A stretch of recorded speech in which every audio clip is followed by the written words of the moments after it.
எல்லோருக்கும் வணக்கம். இன்னைக்கு அனிதா புஷ்பவனம் குப்புசாமி யூடியூப் சேனலில் உங்களை எல்லாம் சந்திக்கிறதுல ரொம்ப ரொம்ப மகிழ்ச்சி. இன்றைக்கு பிறந்தநாள் மற்றும் திருமண நாள் காண இருக்கின்ற அனைவருக்குமே என்னுடைய வாழ்த்துகள். உங்களுடைய வாழ்க்கையில் நீங்கள் அனைத்து நலங்களும் வளங்களும் கிடைக்கப்பெற்று நீடூழி வாழணும்னு சொல்லிட்டு நான் இறைவன் கிட்ட பிரார்த்திக்கிறேன். இந்த காணொளியை காண்கின்ற அனைவருக்குமே இந்த நாள் இனிய நாளாக அமையட்டும். இன்னைக்கு இந்த பதிவில் ஒரு புலாவ் சொல்லி கொடுக்க போகிறேன்.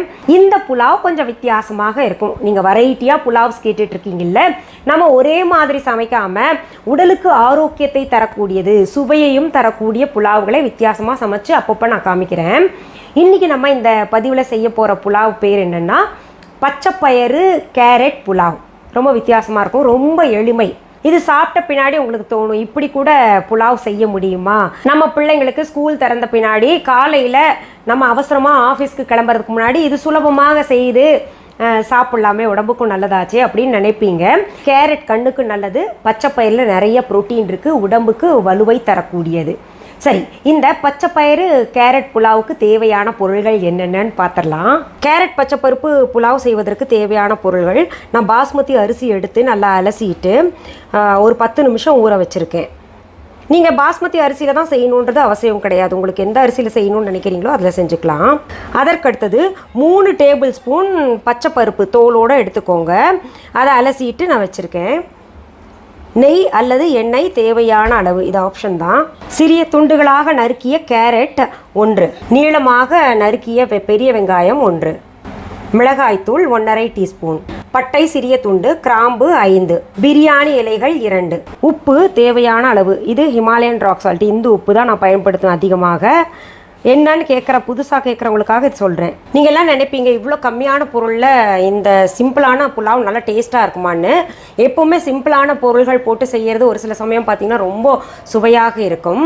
சரி, இப்போ நான் அடுப்பில் ஒரு ப்ரெஷர் குக்கர் பேன் வச்சுருக்கேன். அதில் கொஞ்சம் நெய் விட்டுட்டு இந்த அரிசி இருக்கு இல்லையா, அதை கொஞ்சம் மாய்ஸ்ட் பண்ணுற மாதிரி பண்ணிடலாம். அதாவது பளபளப்பு கூடணும், நமக்கு தனித்தனியாக அரிசி பிரிஞ்சு நிற்கணும். நான் ஒவ்வொரு தடவையும் இது செய்து காமிக்கிறேன். புதுசாக பார்க்குறவங்க எப்படின்னு திரும்ப கேட்பீங்க கேள்வி, அதனால் திரும்ப செய்து காமிக்கிறேன். எந்த அரிசியாக இருந்தாலும் நம்ம புலாவோ பிரியாணியோ செய்யும் பொழுது இப்படி தான் நம்ம தனித்தனியாக பிரிஞ்சு கொடுக்கணுன்னா இந்த மாதிரி செஞ்சுக்கணும். இதை இப்போது நம்ம கொஞ்சம் லேசாக அதில் இருக்கக்கூடிய தண்ணியெல்லாம் போகிற வரைக்கும் வதக்கி எடுக்கணும் அரிசியை. இப்போ பாருங்கள், அரிசியில் இருக்கக்கூடிய தண்ணியெல்லாம் போயிட்டு நல்லா பளபளப்பு வந்துருச்சு. இதை ஒரு பவுலில் ட்ரான்ஸ்ஃபர் பண்ணிக்கலாம். பாருங்கள், இந்த பவுலில் நான் தனியாக எடுத்து வச்சுருக்கேன். அடுத்தது அதே குக்கரில் நம்ம மீதம் இருக்கிற நெய்யை சேர்த்துக்கலாம். நெய் அல்லது எண்ணெய். இப்போது போட்ட நெய் நல்லா உருகிருச்சு. அதில் நம்ம இது தாளிக்கிறதுக்கு பட்டை, கிராம்பு, பிரியாணி இலைகள் சேர்த்துக்கலாம்.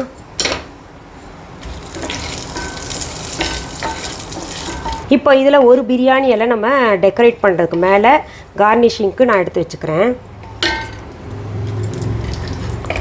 அடுத்தது நம்ம பெரிய வெங்காயம் சேர்க்கணும். இது நல்லா பச்சை வாசனை போகிற வரைக்கும் ஃப்ரை பண்ணிடுங்க. இப்போ பாருங்கள், நம்ம போட்ட வெங்காயம் லேசாக நிறம் மாறி இருக்குல்ல, அப்போ நம்ம இந்த கேரட்டை சேர்த்துக்கலாம். அதையும் சேர்த்து கொஞ்சம் வதக்கிக்கலாம். இப்போது நம்ம அதில் அரிசியை சேர்த்துக்கணும். பச்சை பயிரை சேர்த்துக்கணும்.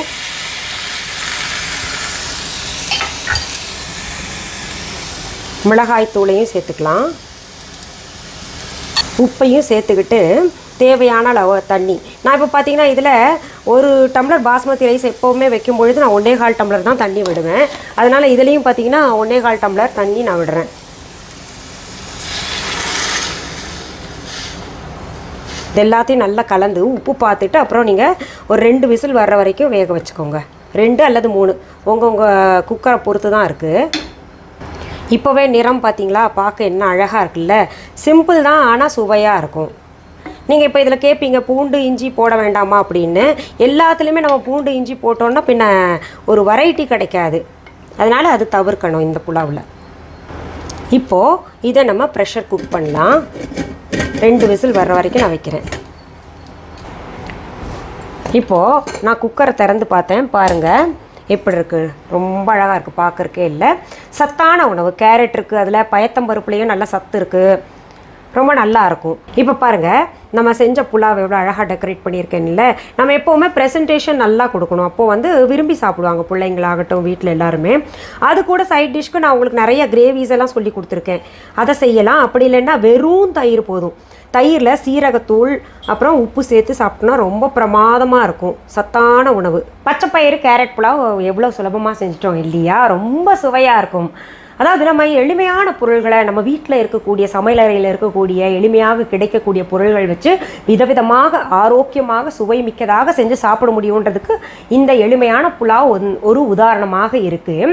நீங்கள் இப்போது இந்த புலாவ் செய்யும் பொழுது நிறைய பேருக்கு என்ன வழக்கமாக இருக்கும்னா பூண்டு இஞ்சி சேர்க்கணுன்றது. இப்போ பூண்டு இஞ்சி எல்லாத்துலேயும் சேர்த்தோம்னா ஒரே மாதிரி டேஸ்ட் தான் இருக்கும். அதனால் அப்படிலாம் இல்லாமல் இப்படி செஞ்சு பாருங்கள், ரொம்ப நல்லாயிருக்கும். இது கூட நான் சைட் டிஷ்ஷாக வெறும் தயிர் போதும் அப்படின்னு சொல்லியிருக்கேன்ல, தயிர் பச்சடி, வெங்காயம் போட்டு பச்சடி கூட செய்யலாம், வெள்ளரிக்காய் வெங்காயம்லாம் போட்டு செய்யலாம். அப்படி இல்லை ஏதாவது கிரேவி செய்யணுன்னா நான் நிறையா கிரேவி செய்து காமிச்சிட்டு வரேன், மீல் மேக்கர் கிரேவி, இன்னும் பல கிரேவிகள் செஞ்சுருக்கேன்ல, அதை நீங்கள் செய்து சாப்பிட்லாம். நான் கிரேவியோட லிங்க்ஸ் எல்லாம் அது பிளேலிஸ்ட்டில் சேர்த்துட்டு லிங்க் உங்களுக்கு டிஸ்கிரிப்ஷன் பாக்ஸில் கொடுக்குறேன், அதை நீங்கள் பார்த்து செஞ்சுக்கலாம். சரி, இப்போ இது சாப்பிட்டு பார்க்கலாம். மனம் நல்லா இருக்குது, டெம்ப்ட் பண்ணுது சாப்பிட்றதுக்கு. இதில் நான் தயிர் கொஞ்சம் சேர்த்துட்டு சாப்பிட்றேன்.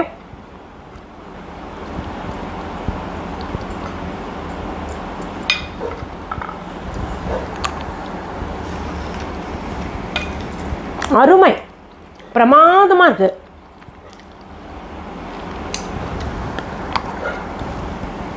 ஆஹா, இந்த புலாவ் சட்டுலாக ரொம்ப டேஸ்ட்டாக இருக்கும். செஞ்சு சாப்பிட்டு பார்த்துட்டு கமெண்ட் பாக்ஸில் கமெண்ட் பண்ணுங்கள். நிறைய பேர் கமெண்ட் பாக்ஸில் பரோட்டா ரொம்ப நல்லா இருக்குது, அதுக்கு தேங்காய் குருமாவும் செஞ்சு பார்த்தோம், ரொம்ப பிரமாதம், வீட்டில் ஒரே பாராட்டு மழை.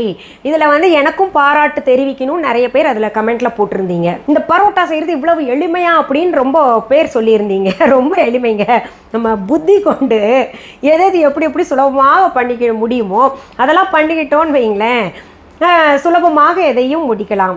இந்த பதிவு முடிக்கிறதுக்கு முன்னாடி ஒரு செய்தியை நான் உங்களுக்கு சொல்லிக்கிறேன். இந்த கொரோனா வைரஸ் காரணமாக இப்போது டிரான்ஸ்போர்ட்டேஷன் இல்லை, எல்லாமே நிறுத்தியிருக்காங்க இல்லையா. உலகமே ஊரடங்கில் இருக்கும் பொழுது நம்ம வீஹாவில் ஆர்டர் போட்டவங்க எப்போ வரும் காத்துக்கிட்டு இருக்கீங்க. நிச்சயமாக எப்போ குரியர் ஆக்டிவேட் பண்ணுறாங்களோ நீங்கள் ஆர்டர் செய்த பொருள்கள் எல்லாம் பார்த்தீங்கன்னா குவிக்காக உங்களுக்கு 2-3 நாள்கள்லையே கையில் கிடைக்கிற மாதிரி நாங்கள் ஏற்பாடு செஞ்சுருவோம். அதனால் நீங்கள் அதை பற்றி கவலைப்படாதீங்க, ஆர்டர் போடணுன்னா போட்டுக்கலாம்.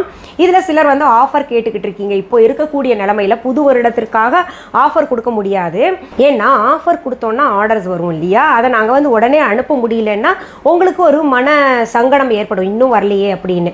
அதனால் கொஞ்சம் பொறுத்துருங்க. இந்த புத்தாண்டை நம்ம எப்போ வேணால் எல்லாமே சரியாயிடுச்சுன்னு வைங்களேன், நமக்கு வருடம் முழுக்கவே புத்தாண்டு போல கொண்டாடலாம். அதனால எப்போ வேணா நம்ம ஆஃபர் கொடுத்துக்கலாம் இல்லையா. ஆனா நீங்க கட்டாயம் கேட்டது நான் செய்வேன். சரி, மீண்டும் அடுத்த பதிவில் வேற ஒரு நல்ல தலைப்போடு உங்களை எல்லாம் சீக்கிரத்தில் சந்திக்கிறேன். அது வரைக்கும் நன்றி, வணக்கம். அன்பான வாடிக்கையாளர்களே, உங்கள் விஹா ஸ்டோரில் பூஜை பொருட்கள், சிலைகள், ராசிக்கற்கள், வாஸ்து பொருட்கள், விதைகள், பாரம்பரிய அரிசி வகைகள், சிறுதானியங்கள், ஆர்கானிக் பொருட்கள், மூலிகை எண்ணெய், மளிகை பொருட்கள், மரச்செக்கு எண்ணெய், மரப்பொருட்கள், வெள்ளி ஆபரணங்கள், கிஃப்ட் ஆர்டிகல்ஸ், காட்டன் மற்றும் பட்டு புடவைகள், காட்டன் சுடிதார்கள், பட்டு பாவாடை, குழந்தைகளுக்கான விளையாட்டு பொருட்கள், ஹை குவாலிட்டி இமிடேஷன் நகைகள், வீட்டு உபயோக பொருட்கள், ஜூட் பேக்ஸ், ஹேண்ட்மேட் சோப்ஸ், அழகு சாதன பொருட்கள், சிறுதானிய பிஸ்கெட்டுகள், ஹோம் அப்ளையன்சஸ், இன்னும் பற்பல பொருட்கள் விற்பனைக்குள்ளது. விஹா ப்ராடக்ட்களை நீங்கள் வாங்க விரும்பினால் அது எங்களுடைய viha.online வெப்சைட் மற்றும் சென்னை ராஜா அண்ணாமலைபுரத்தில் உள்ள எங்கள் விஹா ஸ்டோரில் மட்டுமே கிடைக்கும் என்பதை தெரிவித்துக் கொள்கிறோம். வேறு எந்த ஆன்லைன் வெப்சைட்களிலும் விஹா ப்ராடக்ட்கள் விற்பனைக்கு கிடையாது என்பதை நீங்கள் கவனத்தில் கொள்ள வேண்டும். எங்கள் விஹா ஸ்டோரின் விலாசத்தை கண்டறிய கூகுள் மேப்ஸில் விஹா ஸ்டோர் என்று டைப் செய்தால் வழியை கண்டறியலாம். www.viha.online வெப்சைட்டிலும் விஹா ஸ்டோரின் அட்ரஸ் உள்ளது.